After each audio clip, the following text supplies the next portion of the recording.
This is Antic, the Atari 8-Bit Podcast. I'm Kevin Savitz. Bill Stealey was co-founder of MicroProse Software with Sid Meier.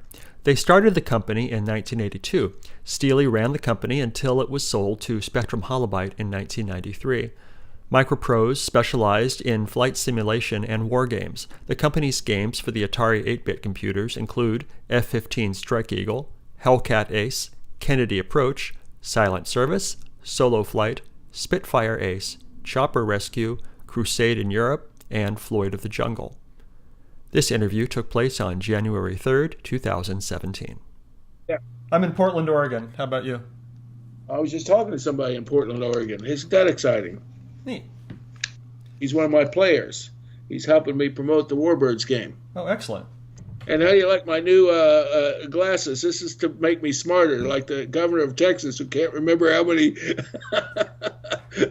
departments he's going to close. They look good. I just got new glasses yesterday, too. But you see, I got the big fat ones because I got a big fat head. So I figured this is a much better way to do it.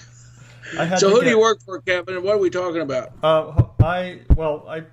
This is for Antic, the Atari 8-Bit Podcast. Antic used to be a magazine I spent a lot of money on. Yes, we'll talk about that. We kind of borrowed the name from them, who of course borrowed the name from the chip, and I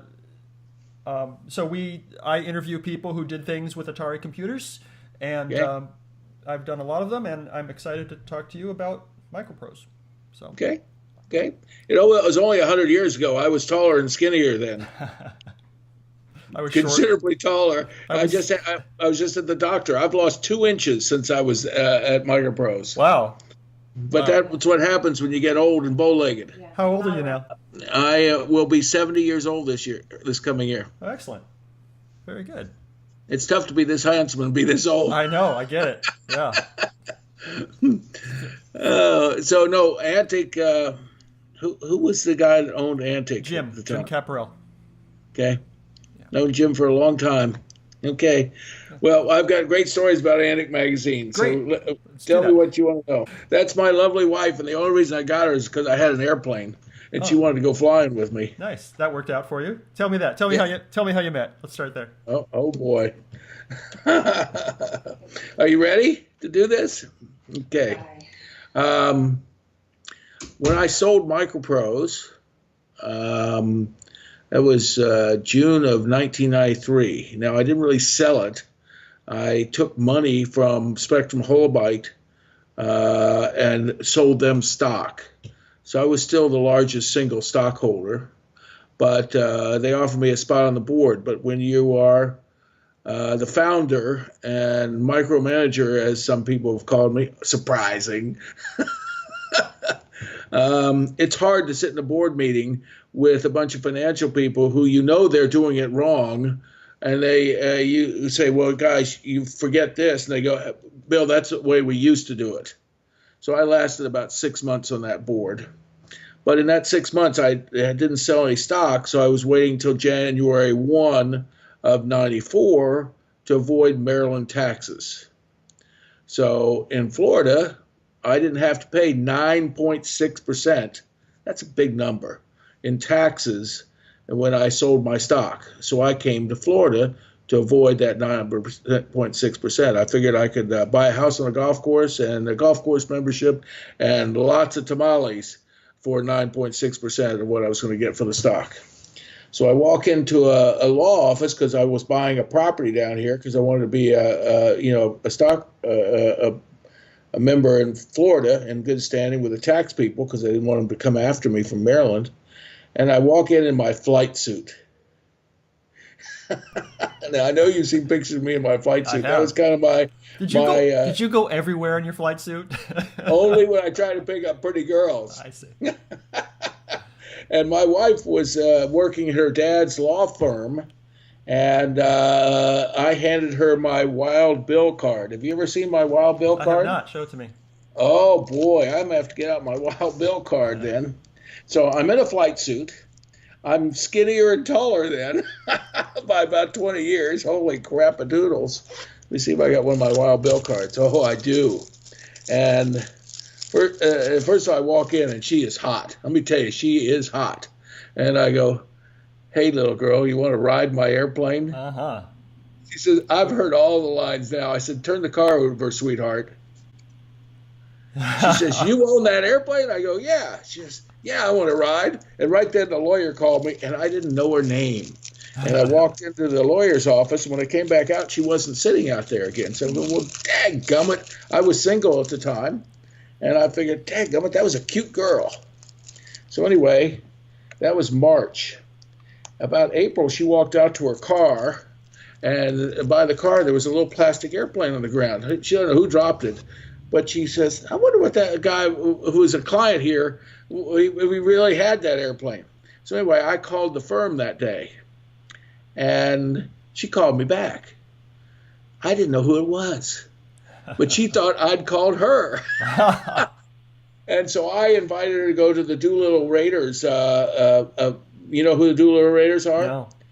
Jimmy Doolittle and his Raiders, B-25s, flew off the Hornet aircraft carrier in World War II to bomb Japan, just to prove the Japanese that we could get there. It's a very famous group. Mm-hmm. They lost a bunch of them, and the Doolittle Raiders, I think they're all gone now, would get together every year to salute the remaining members and turn the cups upside down for the ones that departed. So anyway, we're supposed to go to that dance. And, of course, she didn't show up at the dance because her mom was ill. But I went to the dance, paid the fee, and went next door and drank with the other pilots because I had brought my airplane down and put it on display. I called her on Monday and said, "Well, you missed a good party." She said, "No, I was there." I went, "What?" So she showed up at the party, and I wasn't there because I was next door drinking with the pilots. And I said, "Let's go to Oshkosh." Do you know what Oshkosh is? Yes, yeah, sure. Big air show. Big air show, yeah. I said, "Here's the deal." She said, "Separate rooms." I went, "Well, damn." So I told her to stay at the top of the air stairs. You know, this is pre-9/11, so I could land my airplane right at the airport. And I walked up the air stairs, and I had my flight suit on, looking studly as always. I had a flight suit with her, and it said Captain Sweet Pea for the name tag, which is her name. And she walks down, and there's not one airplane, there's four of them. And I go back into my military mode, and we took off and did a Thunderbird takeoff. We rolled the airplane on takeoff leg. We climbed 10,000 feet, lowered those, went up over the top. She didn't scream, and I proposed. Wow. Excellent. And we've been together ever since. I was going to say. And she's got about 800 hours in the back seat of my airplane doing crazy stuff. Wow. Great fun. I was going to say, so she vomited on your first date, but apparently not. No, she didn't scream. She did say, couldn't you get a little closer to the other airplane? And go, wait a minute, you're backseat driving? We're not even married. You're already backseat driving. No, she's a great, she loves the airplane. She really didn't fly it, but she was a good navigator, and she was really good at cleaning the oil off the side of it when we were in, because she wanted a clean airplane. I didn't care so long as it flew, but she wanted it to show off. So, nice. And that's my Sweet Pea Denise. That's wonderful. All right, that has no relevance to what we're going to talk about, but it was a great story. We are going to hop in the Wayback Machine, and I want to talk about the founding of MicroProse. I want to know general dynamics and how you met Sid Meier, and kind of set me up with that story, if you would, please. I was working in New York City for a famous consulting firm called McKinsey & Company. I'd graduated from the Wharton School with an MBA in finance, and it's a pretty good school. And I'd gotten hired in the consulting business in New York, not originally with McKinsey, another firm. And I ended up at McKinsey about 2.5 years after I graduated from Wharton. And I'd been there about 2.5 years when I got a call from a recruiter, and he says, "Is this Wild Bill?" I go, "Yes." "Who is this?" He goes, "Just stick with me. How long's your commute?" I said, "It's an hour and a half each way on a good day." He goes, "Wow, would you like to make twice as much and be 5 minutes to the office?" Let me ponder that for about half a second. So I went to work for a client called General Instrument, not General Dynamics, General Instrument, down in Hunt Valley, Maryland. Okay. And since I was an MBA, they hired me as the Director of Strategic Planning, whatever the heck that means. Now, remember, we're talking about the early 80s when everybody tried to hire an MBA from a consulting firm to put their strategic plans in place. So my boss, I was the number 3 guy in the division. We had 5 subdivisions. We had about 3,000 employees, and my job was to produce the plan each year to take to New York to present to the corporate in New York City. And he said, here's this giant piece of green paper and this whole box of number 2 pencils. Why don't you go make us income statements, balance sheets, and cash flow for the next 5 years based on these 5 assumptions and these 5 of our products? I'm going, what? And I'm a smart, lazy person. I really don't want to do any more work than I have to. I'm a fighter pilot. Come on. Light the fires, kick the tires. Let's go. So anyway, I decided to look around and see how I could do it better, because I'd used a time-sharing service up in New York to do financial planning. And my boss wouldn't pay for it. So I'd heard about this new program called VisiCalc. You ever heard of VisiCalc? It's a little something I've heard of, yeah. Dan Bricklin. Yeah, sure. Dan is a great guy. He didn't make any money off the deal, but he's the first spreadsheet company. Mm-hmm. So I went to go find a company that would do VisiCalc. And I saw this TRS-80. Do you know what that is? Sure, Radio Shack. A Trash 80. Yep. Amber screen, black letters, black screen, amber letters. Yay. 16K of memory. Yay. Next to it, I saw a brown machine with some kind of fruit with a bite out of it. Mm-hmm. And it had 32K of memory. Ooh. Yeah. And next to that, I heard. I said, what is that? He says, that's a toy computer. I said, well, what is it? He says, that's the Atari 800. I said, well, what's that game? He said, it's called Star Raiders. I said, does that do VisiCalc?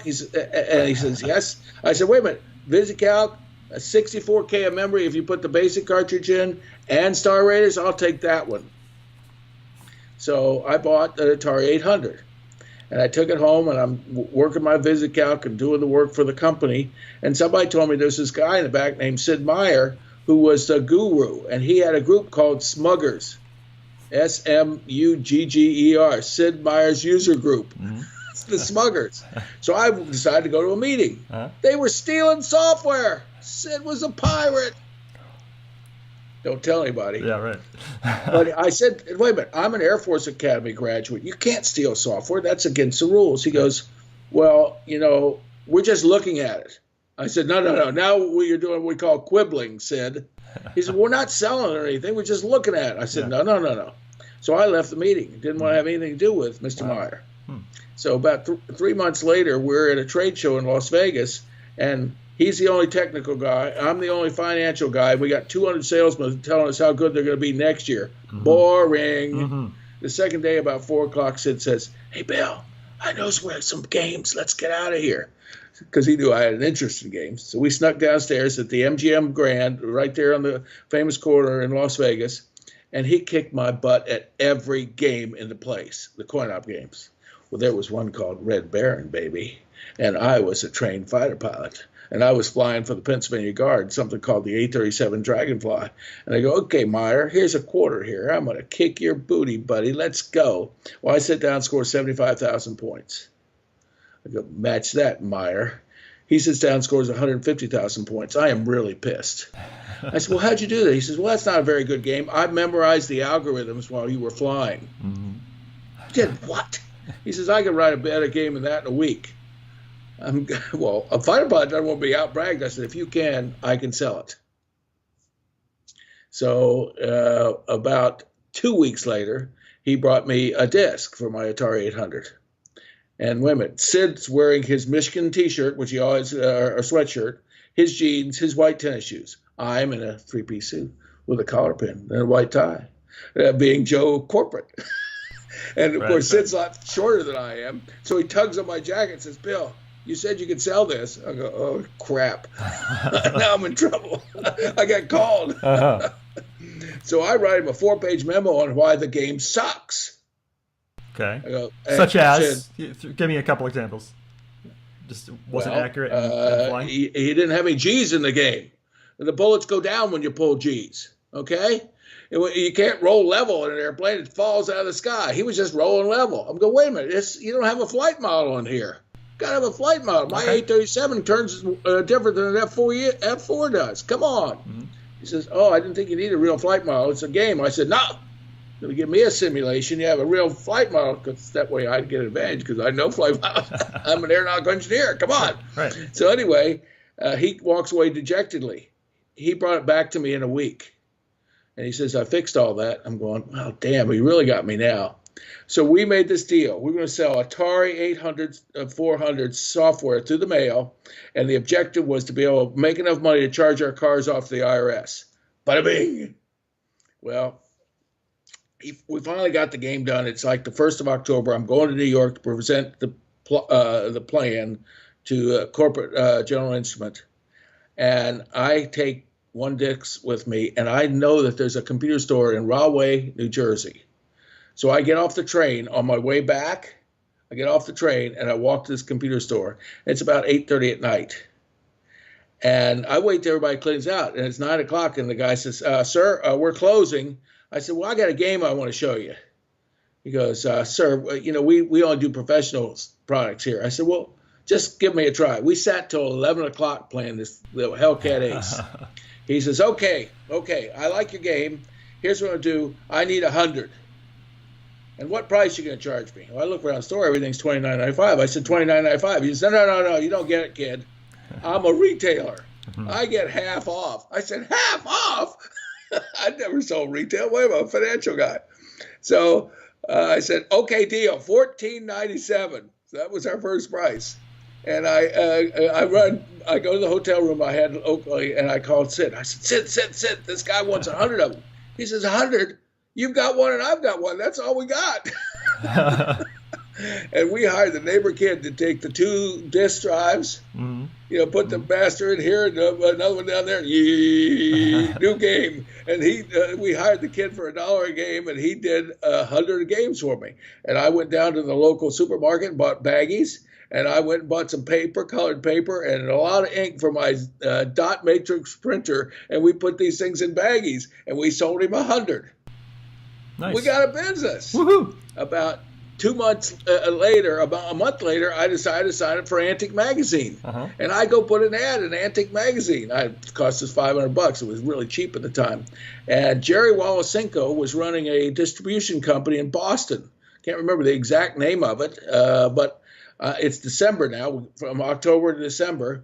And my wife was at home, and the number for MicroProse was our home number. And Jerry calls. He goes, hello, is this MicroProse Software? And my wife is quick. She goes, yes. He goes, well, I'd like to talk to your sales manager. And she says, he's on the road. And he goes, you're a small company, aren't you? I said, yes. Well, where is your sales manager? He's at his other job. She says, well, when he gets home from his job, have him call me. So I called Jerry Walasenko up in Boston, and he says, okay, let me teach you about distribution. That retailer was telling you wrong. He only gets 40%. I get 50%, and I sell more retailers than you do. And by the way, I get credit. Credit? You want credit? You really don't want to pay up front? So between Jerry Walasenko and me, we did $250,000 in the first year of MicroProse. Wow. And basically, I'd call computer stores, ask them if they'd seen the ad in Antique Magazine, and they'd say no. And I'd say, what kind of computer store are you? And I'd slam the phone down, say, I'm never going to come to your store again, slam the phone down. I'd do this 3 weeks in a row. And the 4th week, I'd call them back and say, hello, I'm John Stealey from MicroProse. We have this game called Hellcat Ace. They go, we've been getting lots of calls about that. And I'd sell them 25 or 50 versions, and that's how we sold for the first year. This seems like a little opposite of the stand-up guy who refuses to pirate software, and yet you're going to manipulate companies into... No, it's not manipulating companies. I'm just giving them a client call. Come on. I didn't cheat. I was just doing marketing there. That's marketing. Got it. And I did sell also another one of Sid's game called Chopper Rescue to... CBS, who had a software company, and we had another famous game at the time called Floyd of the Jungle. Right. Which was Floyd of the Jungle. I have, man. and I played it. 4 players on the Atari 800. That's right, with 4 joysticks, because I had 3 kids, and that's why I said did it. Nice. Did your kids like that game? Oh, we loved it because we could punch each other up as you're going up the ladder. You punch the other guy, and he'd fall back, and the alligator would eat him. So, but we never really sold a lot of Floyd of the Jungle. But it was fun for the kids. And whenever I went to a computer store, which I did almost every Saturday to sell this stuff, people would stand around playing me in Floyd of the Jungle. Nice. So we actually had more interest in Floyd of the Jungle, but we sold more Hellcat Ace. Huh. So well, Floyd of the Jungle is really not in your main wheelhouse. I mean, of the flight games and the war games and stuff, and then you've got Floyd, which was just kind of an outlier for you. Yep. Well, we had Hellcat Ace, Floyd of the Jungle, and we sold Chopper Rescue because it was a two-person shooter. Somebody was the gunner and somebody was the pilot. So that was his first multiple joystick game. And Hellcat Ace, of course, ran for 3 or 4 years, and we did Mig Alley Ace from it, and we did Wingman from it. So we did a bunch of games off of the original Hellcat Ace.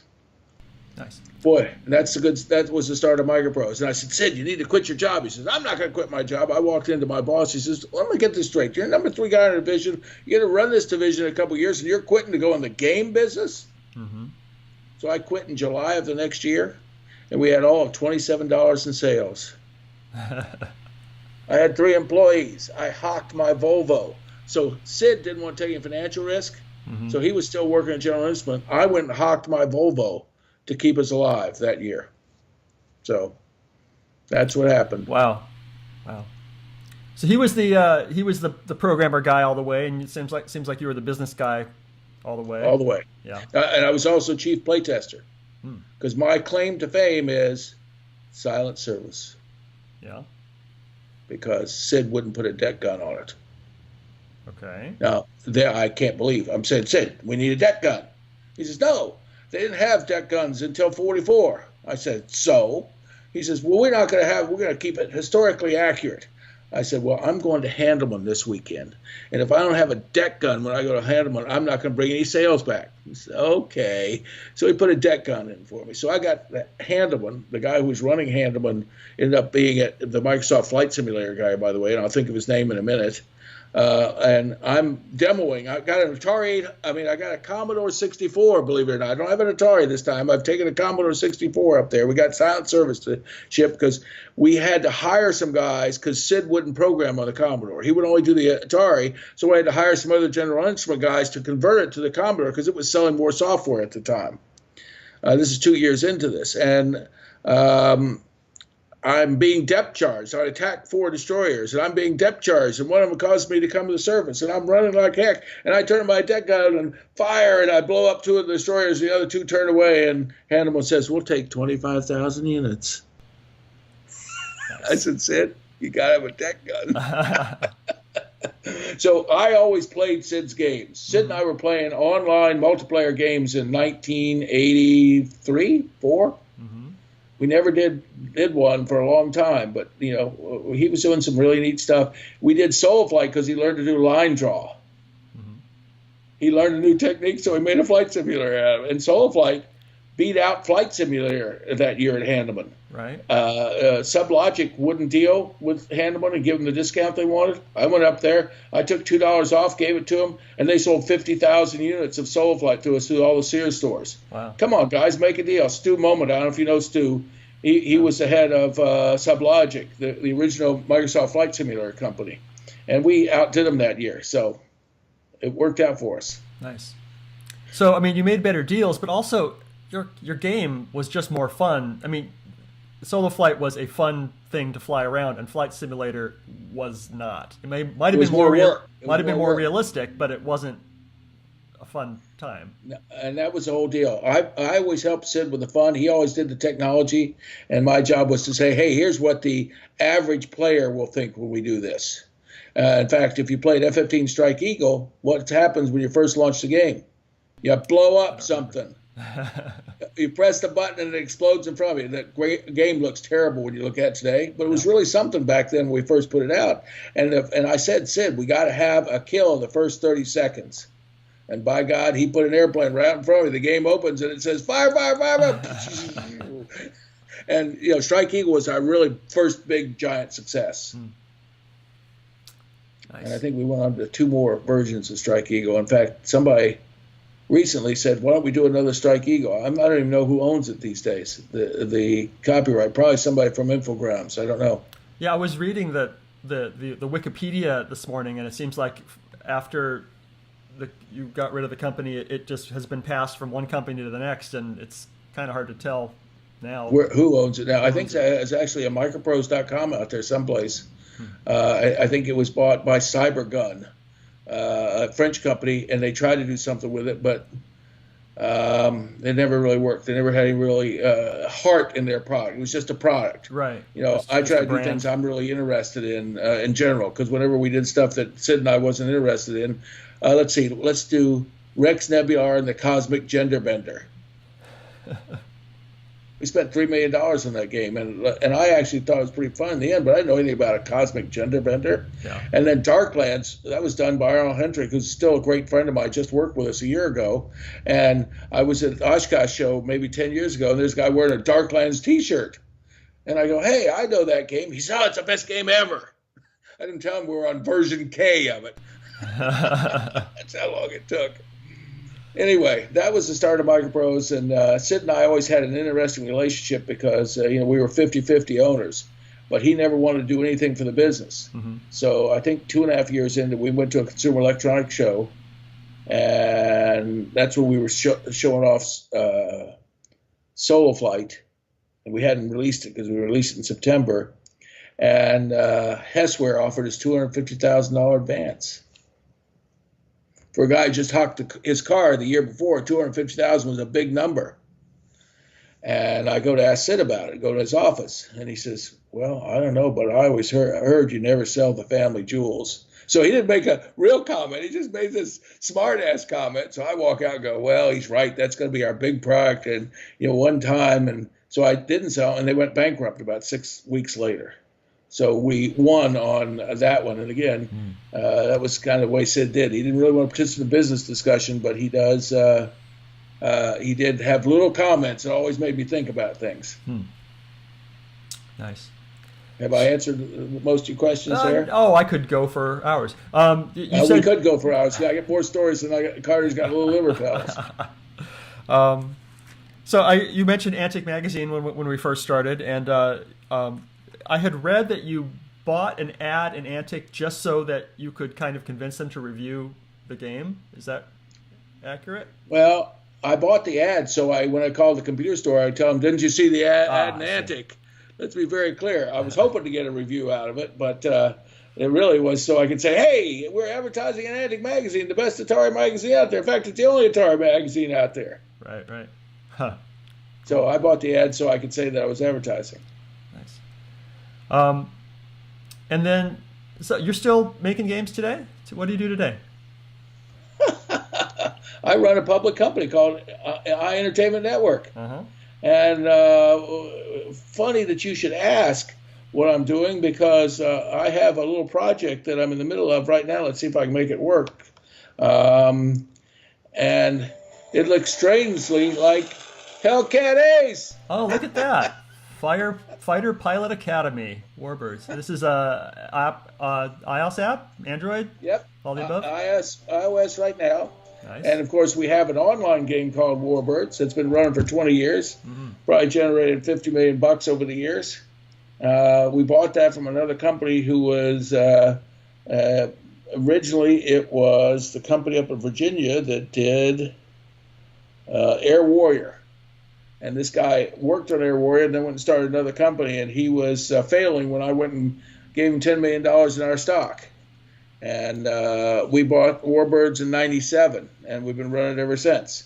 And it still runs. It's not near as big as it was at one time, but a few of us that are still there still love to shoot each other down. And so we made an app out of it. We just released this app just last Friday.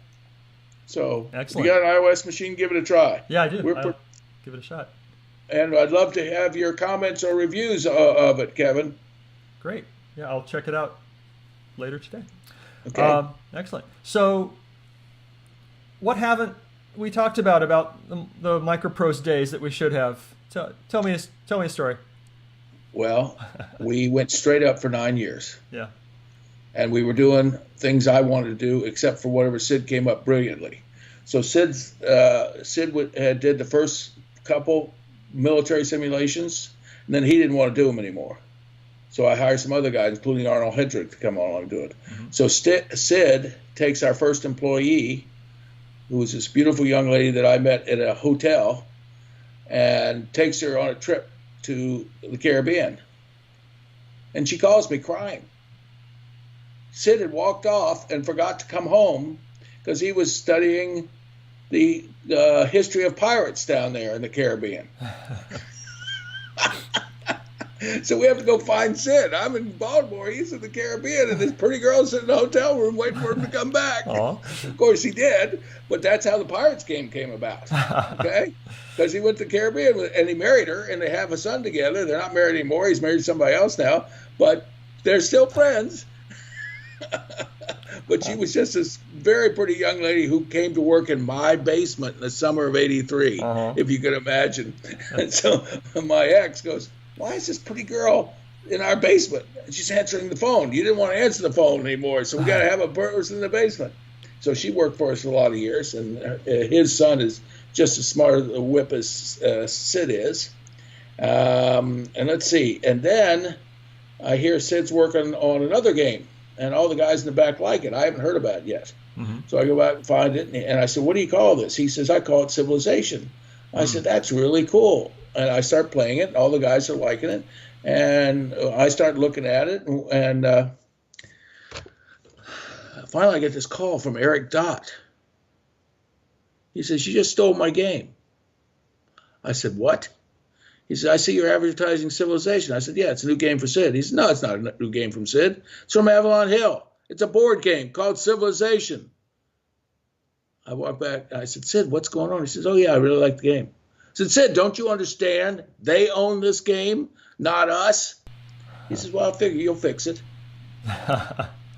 Remember, he said, "I hired a smart MBA to fix all this." So I have lunch with Eric Dott. Mm-hmm. Yeah, he's in Baltimore at Avalon Hill, and we're at MicroProse up in Hunt Valley, just a few miles apart. Mm-hmm. And I said, "Eric, well, I'm really sorry. Sid just really doesn't understand intellectual property rules. Remember, smuggers?" Right.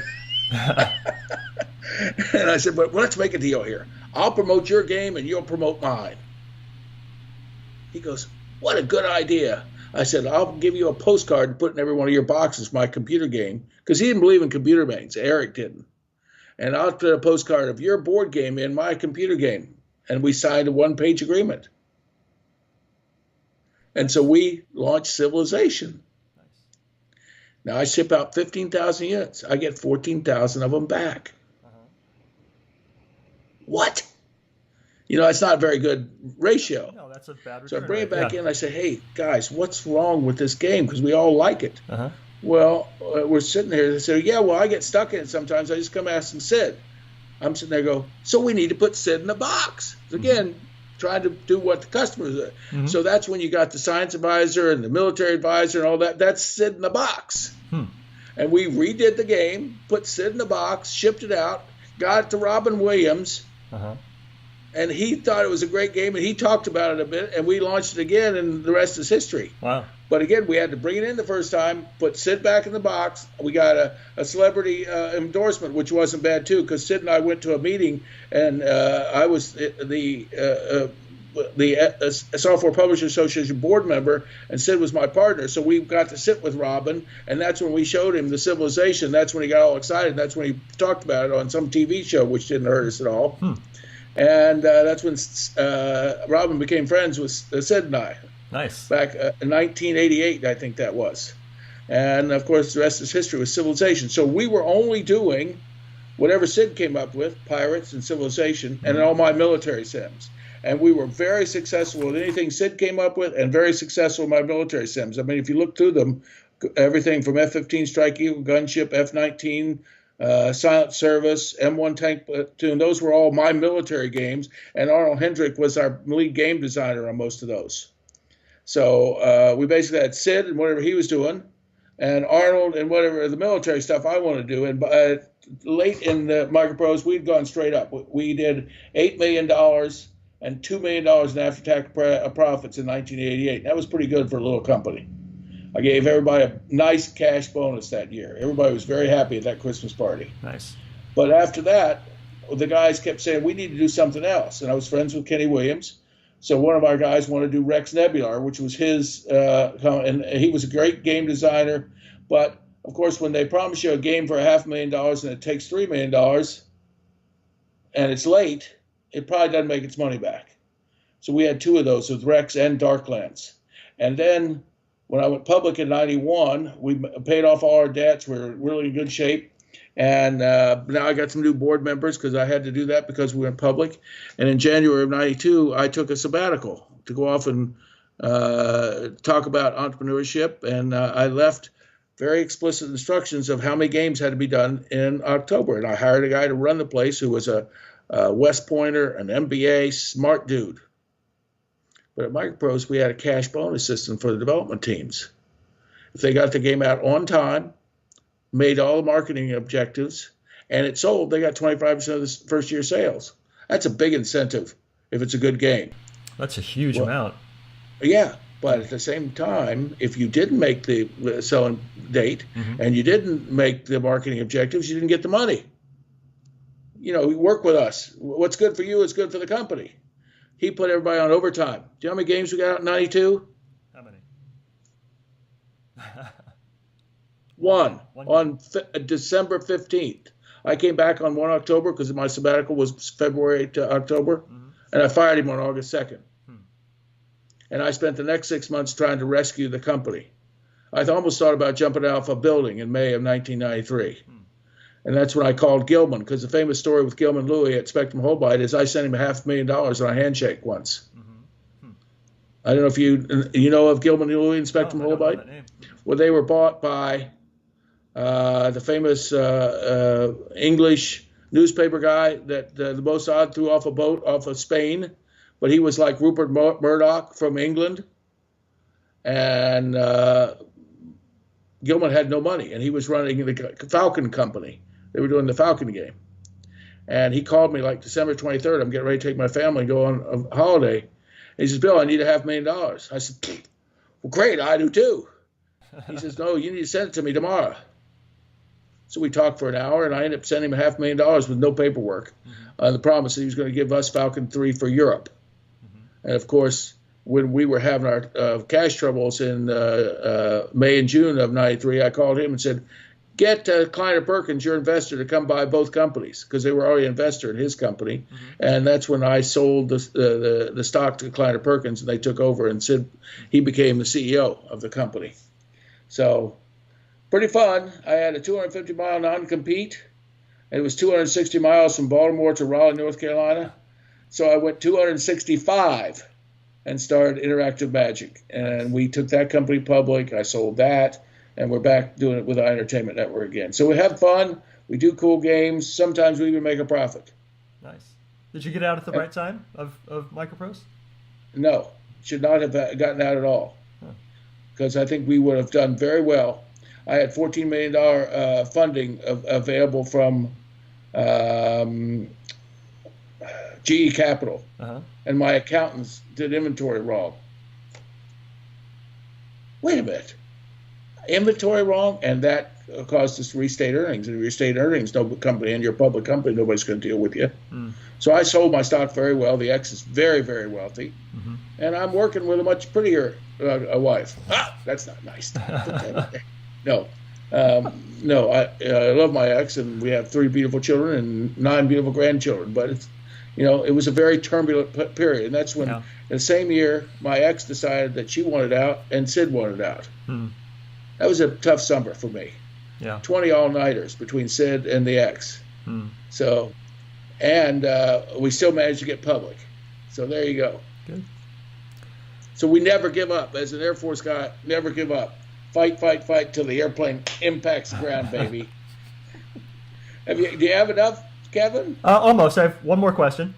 Okay. If you could send a message to the Atari 8-bit computer community that still exists, and you can right now, what would you tell them? Let's make another great game for it. What can we bring? Can I bring Warbirds over there? Would you all like to play Warbirds over there on the 8-bit? Maybe I could take this really cool Warbirds Fighter Pilot Academy game over there and show it to them. I got a bunch of movies on YouTube if they want to take a look, and let me know if you would like that on your Atari 8-bit machine, because we could probably do this one. I could say yes. For the community, I think the answer is yes. Okay, well, I'd look forward to talking to him some, and we need to ask Sid where his 2-player tank game is, and he ought to bring it out of storage and let us play it. If there are people who have the Atari 8-bit, we could play that 2-player tank game, and I'll take anybody on for $100. Excellent. Good. Hey, you guys have any? You don't have any source code or anything from those old days, do you? I don't own that. Oh, when I okay. sold the company, I was just a stockholder. I don't own that. Okay. So I'm sure Sid's got source code. Mm-hmm. Probably on top of his refrigerator where he put his checks most of the time, too, when he was working for us. But I don't have any of that. All right. Well, we also know Sid is more flexible regarding IP, so I'll ask him. Please do. And say hello to him and tell him on the next game, since I'm older than he is by a lot and I'm getting new knees, tell him I get 5 strokes aside. He and I play golf together like every 4 or 5 years, and we always argue what the game's going to be. He says, well, I'm the game designer. And I said, yeah, but I'm the CEO. So let's get this clear. He says, but it's my club. Okay, you pick the rules. When you come to my club. So I'm still trying to get him to come play golf with me in North Carolina. So you tell him to come on to North Carolina and play golf with me. All right. See what I can do. Thanks so much. Kevin. Hey, have a good one. Now, do I get a copy of all this? Yeah, I'll send you links when it's all published. Okay. Okay. Have a good one. Good talking to you, sir. Bye. Bye for now.